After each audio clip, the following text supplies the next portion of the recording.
Abdul Muttalib Nabi Karim সাল্লাল্লাহু আলাইহি ওয়াসাল্লামের কি হয়? দাদা। উনি দেখা করতে চাইলেন আব্রাহার সাথে। আব্রাহা পারমিশন দিলেন, তিনি ঢুকলেন। তাকে বসতে সম্মানের জায়গা দেওয়া হলো। কুরাইশদের নেতা তিনি। আব্রাহা বললেন, বলেন আপনি কি বলবেন? আব্দুল মুত্তালিব বললেন, আমি জানতে পেরেছি যে তোমার সৈন্যরা আমার জনগণের এবং আমার উট, দুম্বা, ভেড়া সমানে দখল করতেছে, জবাই করতেছে আর পাইকারি ধরে খাইতেছে। এগুলো সব ধরে নিয়ে আসছে। আমি তোমার কাছে এটা বলতে আসছি, তোমার সৈন্যদেরকে বলো আমাদের উট টুট যা ধরছে, ছাগল ভেড়া সব যেন ছেড়ে দেয়। আপনারা কই যে আশ্চর্য কথা, আমি মনে করেছিলাম যে তুমি কাবা শরীফ ভাঙতে আসছি, আমি আমার অনুনয় বিনয় করে তুমি বলবা যে কাবা ঘর রক্ষা করো, তুমি ভাঙবো না। তা না কই তুমি তোমার গরু ছাগল উঠ বেড়ান, তোমার কাছে কি কাবার চাইতে উঠ বেড়া ছাগলের দাম বেশি? আব্দুল মুত্তালিব বললেন যে মোটেই না, ওইটার মূল্য আমাদের কাছে অনেক বেশি। তবে আমি ওইটার মালিক না, আমি উঠ ছাগল ভেড়ার মালিক, সেটা আমি ছাড়াই নিতে আসছি। আর ঘরটা যার, আমি ওই ঘর ধরে বলে আসছি, হে ঘরের মালিক, তুমি তোমার ঘর থেকে ঘরকে ঠেকাও। আল্লাহ পাক তখন ঘর ঠেকাই দিছিলেন, কারণ এই ঘর ঠেকাবার মতো কোনো লোক তখন ছিল না। বাইতুল মুকাদ্দাস যখন আক্রান্ত হয়, বাইতুল মুকাদ্দাস যখন ইহুদিরা আক্রমণ করে, তখন এই পৃথিবীতে 70 কোটি মুসলমান ছিল। যেই পৃথিবীতে 70 কোটি মুসলমান বাস করে, সেই মুসলমানেরা যদি তাদের কেবলায় উলা ইহুদিরা দখল করে নেয়, তা ঠেকাবার দায় দায়িত্ব তাদের মধ্যে সেন্স অফ প্রেস্টিজ যদি ইস্যু না হয়, সর্দি গরমি না হয়, এটা ঠেকাবার দায়িত্ব আল্লাহর নাই। আর বাবরি মসজিদ যখন ভাঙা হয়, তখন এই পৃথিবীতে মুসলমানদের সংখ্যা 125 কোটির কাছাকাছি। 125 কোটি মুসলমান যে পৃথিবীতে বাস করে, সেইখানে যদি মুসলমানেরা তাদের মসজিদ ভাঙ্গে, তাতে করে যদি তাদের গা না জ্বলে, তো আল্লাহ পাক এখানে তয়রান আবাবিল পাঠাবেন না, জরুরত নেই। ঠিক আজ অনুরূপ ভাবে ইরাকের উপরে যে হামলা হচ্ছে, পৃথিবীর মুসলমানেরা নিজেদের জমিন ছেড়ে দিচ্ছে, আমার জমিনের উপরে দাঁড়াই আমার বাইরে পিটাও, আমার ভাইকে মারো, হত্যা করো, আমি তোমার বিমান বাহিনীকে, আমি তোমার নৌবাহিনীকে, তোমার ল্যান্ড ফোর্সকে জায়গা করে দিলাম। এই যদি দেয়, আল্লাহ পাক সাহায্য কেন করবেন? আল্লাহর ওয়াদা, আল্লাহর সাহায্যের ওয়াদা তো মুমিনদের জন্য। ওয়া কানা হাক্কান আলাইনা নাসরুল মুমিনিন, মুমিনদেরকে সাহায্য করা আমি আল্লাহর জন্য ওয়াজিব। আল্লাহ রাব্বুল আলামিন কোরআনে কারীমের মধ্যে বলেছেন, ওয়ালা তাহিনু ওয়ালা তাহজানু ওয়া আনতুমুল আলাউনা ইন কুনতুম মুমিনিন। কোনো ভয় নাই, কোনো চিন্তা নাই, যদি মুমিন হও আমি আল্লাহ তোমাদেরকে বিজয় দান করব। ইজা ফাতাশ শারত ফাতাল মাশরুত। শর্ত যদি পালন করা না হয়, ওয়াদা পূরণ হবে না। শর্ত হচ্ছে মুমিন হও, আল্লাহ বলছেন আমি সাহায্য করব। আমরা কি মুমিন হইতে পারছি? জবাব চাই, মুমিন হইতে পারছি? নিজের বুকের কাছে হাত দেন, নিজের কলবের কাছে, নফসের কাছে প্রশ্ন করুন। আল্লাহ যে মুসলমান চান, রাসূল যে মুসলমান চান, যে কোয়ালিটির, আমি কি সেই কোয়ালিটি, সেই রিকোয়ারমেন্ট আমি কি ফুলফিল করতে পেরেছি? মন থেকে একটা নেগেটিভ জবাব আসবে, মন বলবে না এখনো হইতে পারো নাই। দাড়ি, টুপি, জামা, হজ, নামাজ হয়তো সবই ঠিক আছে, নামাজ পড়তে পড়তে হয়তো কপালে দাগও লেগেছে, কিন্তু মুমিন হওয়ার জন্য যেটা প্রয়োজন ছিল সেটা এখনো হয় নাই। এই জন্য আমি মাঝে মধ্যে দুঃখ করে বলি, মরা মানুষ তো জিন্দা হইতে পারে না, ঠিক কিনা? কিন্তু কোন মরা মানুষ যদি জিন্দা হইতে পারতেন, এমন কোন সিস্টেম যদি থাকতো, আর একজন সাহাবী যদি জিন্দা হতে পারতেন, আর আমাদেরকে যদি দেখতেন, আমাদের আমালগুলি যদি দেখতেন, চিৎকার দিয়ে বলতেন আল্লাহর কসম, মুহাম্মদ সাল্লাল্লাহু আলাইহি ওয়াসাল্লাম রক্ত দিয়ে, সাহাবায়ে কেরাম জীবন দিয়ে যে মুসলমান তৈরি করে গেছিলেন, এরা সেই মুসলমান না। আমাদের ইসলাম শুধু মসজিদের মধ্যে, আমরা যে মুসলমান তার পরিচয় শুধু মসজিদের মধ্যে। মসজিদ থেকে বেরিয়ে যাওয়ার পর আমার আচরণ আর হিন্দুর আচরণ আর খ্রিস্টানের আচরণের মধ্যে, ইহুদির আচরণের মধ্যে কোনো পার্থক্য আছে কি? বরং আমি তো আরো বাড়িয়ে বলবো, এক ধাপ এগিয়ে। এই পৃথিবীতে যদি চ্যালেঞ্জ হয়, কম্পিটিশন হয়, পৃথিবীতে সব থেকে বেশি মিথ্যে কথা কারা বলে? জবাব রূঢ় হলো বাস্তব। জবাবটা হচ্ছে মুসলমানেরাই। ওজনে কম দেয় কারা বেশি? মুসলমান। খাদ্যে ভেজাল দেয় কারা বেশি? মুসলমান। তাহলে আল্লাহর রহমত আমরা কেন পাবো?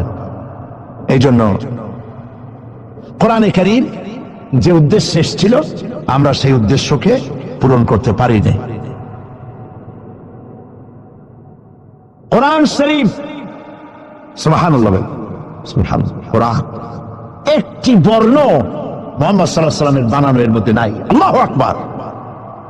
দেখেন না কোরআন শরীফের অরিজিনালিটি, এর অথেন্টিসিটি, এর নির্ভরতা, এর পিউরিটি কতটা 100% মিয়া বিল মিয়া কারেক্ট, সেটা হলো এই কোরআন শরীফে 114টি সূরার প্রত্যেকটি সূরার শিরোনামে আছে বিসমিল্লাহির রহমানির রহিম।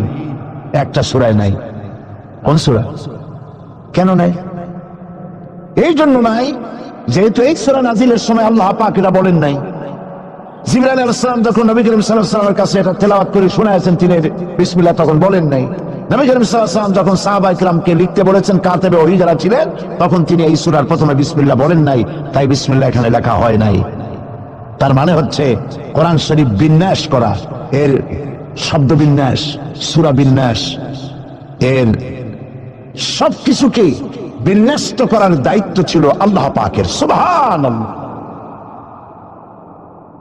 আল্লাহ রাব্বুল আলামিন কোরআনে কারীমের মধ্যে বলেছেন, ইন্না নাহনু নাযালনা যিকরা ওয়া ইন্না লাহু লাহাফিজুন। কোরআন নাজিল করেছি আমি আল্লাহ, আর এর সংরক্ষণের সবটুকুন দায়িত্ব আল্লাহ রাব্বুল আলামিন নিজেই গ্রহণ করেছেন, আমি গ্রহণ করেছি। নাজিল করছি আমি, হেফাজত করবো আমি। কে বলেন? সবাই। আমি হেফাজত করবো এটাকে। আল্লাহ পাক গ্যারান্টি দিচ্ছেন,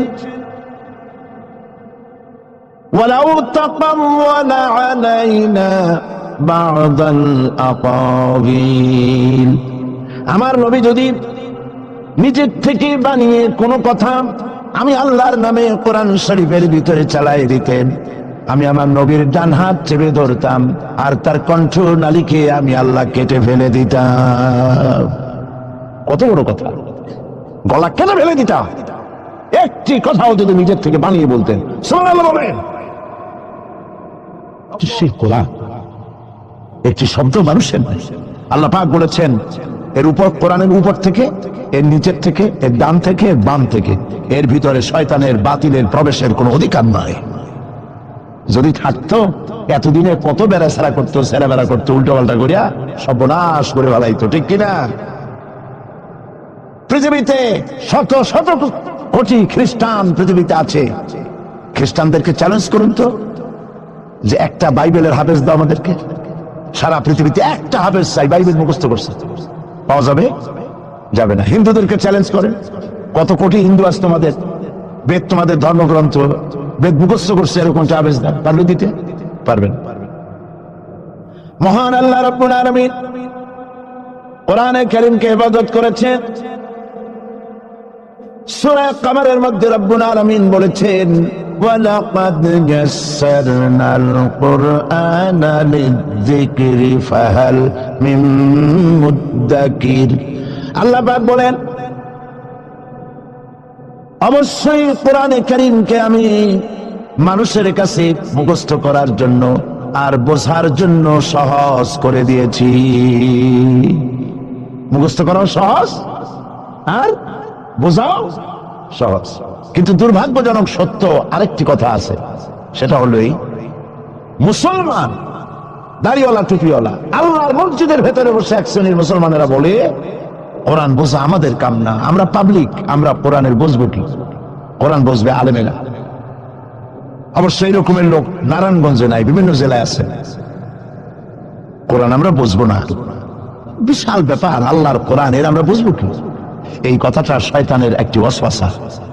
এই কথাটি শয়তানের মারাত্মক ওয়াসওয়াসা। আল্লাহ খান কোরআন দিয়েছেন খালি মৌলানা মৌলবীদের বুঝাবার জন্য, আর কেউ এটা বুঝবে না? আল্লাহ পাক বলছেন আমি মানুষের জন্য কোরআন বোঝা সহজ করেছি। চেষ্টা করো, বুঝতে চেষ্টা করো। কোরআন শরীফ দুইটা জিনিস, একদিকে বোঝা সহজ, মুখস্থ করাও সহজ। আমার কাছে হাফেজ আমি পেয়েছি 8 বছরের বাচ্চা কোরআন শরীফ মুখস্থ করছে। আজকে পত্রিকা দেখলাম একটা ছোট্ট মেয়ের ছবি, 7 বছরে কোরআন শরীফ মুখস্থ করেছে, কোন মৌলানা সাহেবের ছেলে, তার মাও হাফেজ বাবাও হাফেজ। 7 বছরের ছোট্ট বাচ্চা 30 বেলা করেছে। আপনি কি মনে করেন, পাগলামি মনে করেন এত বড় কোরআন শরীফ মুখস্থ করা? 7 বছরের বাচ্চা কোরআন মুখস্থ করছে। আমার কাছে মনে হলো যেন আটলান্টিক মহাসাগর আল্লাহ ঝিনুকের মধ্যে ঢুকাই দিছে। এই যে শরফুদ্দিন খলিফা নাকি একটা ছোট্ট বাচ্চার একটা ক্যাসেট বেরিয়েছে না, তানজানিয়া। লোকেরা বলে, খুব আশ্চর্য হয়ে যায় যে কেউ কেউ তো বলে যে এগুলি কম্পিউটার দিয়ে বানাইছে। যারা আল্লাহ কুদরত বিশ্বাস করে না তারা এরকম বলে। লোকেরা আশ্চর্য হয়ে যায়, এত রকম ছোট ছেলে কোরআন শরীফ মুখস্থ করুক কেমনে? বয়স তার 4 বছর। আসলে বয়স 4 বছর না, আমি আজ থেকে 4 বছর আগেই তার ক্যাসেট দেখেছি লন্ডনে। তাহলে হইতেই পারে, আল্লাহ পাক যদি ইচ্ছা করেন করতেই পারে। চিন্তা করে দেখেন না, একটা লোক 40 বছর পর্যন্ত লেখাপড়া জানেন, লিখতেও পারেন না, পড়তেও পারেন না, নামও সই করতে পারেন না, কোন রাজনৈতিক ব্যক্তিদের সাথে ওঠা বসা করেন নাই, কোন কবি সাহিত্যিকদের সাথে ওঠা বসা করেন নাই। সেই লোকটি 40 বছর পর এমন কথা বললেন, রাজনীতির কথা, দুনিয়ার সব রাজনীতি ফেল হয়ে গেল, অর্থনীতির ব্যাপারে, সমাজনীতির ব্যাপারে এমন সব কথা বললেন, দুনিয়া ফেল। 40 বছর যিনি লেখা জানেন না, পড়া জানেন না, লিখতে জানেন না, পড়তে জানেন না, কে তিনি? সাল্লাল্লাহু আলাইহি ওয়াসাল্লাম। আল্লাহ পাক কেন পারবেন না? মরা গাছ দিয়ে ফুল ফুটাই দিতে পারেন, মরুভূমির ভিতরে পানির প্রস্রবণ ঘটিয়ে দিতে পারেন, আমিরকে ফকির করতে পারেন, ফকিরকে আমির করতে পারেন। এই তো আল্লাহ। যালিকুমুল্লাহু রাব্বুকুম, ইনি হচ্ছেন তোমার আমার রব। সুবহানাল্লাহ। কোরআনে কারীমকে একদিকে মুখস্থ করা সহজ, আর মুখস্থ করার জন্য একটি সিস্টেম কোরআন শরীফের মধ্যে আছে, চিন্তা করলে যেগুলি পাওয়া যায়। সেটা হলোই যে কোরআন যদি কেউ তাড়াতাড়ি পড়ে মনে হবে যেন প্রবন্ধ পড়তেছি, আর যদি থেমে থেমে পড়ে তাহলে মনে হবে যেন কবিতা পড়তেছি। সুবহানাল্লাহ। প্রত্যেকটা লাইনে লাইনে মিল, ছন্দের আকারে কোরআন শরীফ পৃথিবীর সমস্ত সাহিত্যে মানকে ছাড়িয়ে এত উপরে গিয়েছে যেই মান পর্যন্ত পৃথিবীর কোন সাহিত্য কিয়ামত পর্যন্ত পৌঁছতে পারবে না। এর ফাসাহাত, এর বালাগাত, কোরআন শরীফের সাহিত্যিক মান চিরকালের জন্য এর পাশেও কেউ দাঁড়াইতে পারবে না। সুবহানাল্লাহ। কি পাগল ছাগল হাবিজাবি নবীয়তের দাবি করে। আচ্ছা, নবীর দাবি করলে তো তার কাছে ওহী আসতে হবে।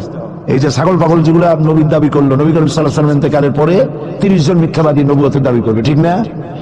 তো নবী হইতে হইলে 3টা শর্ত লাগে।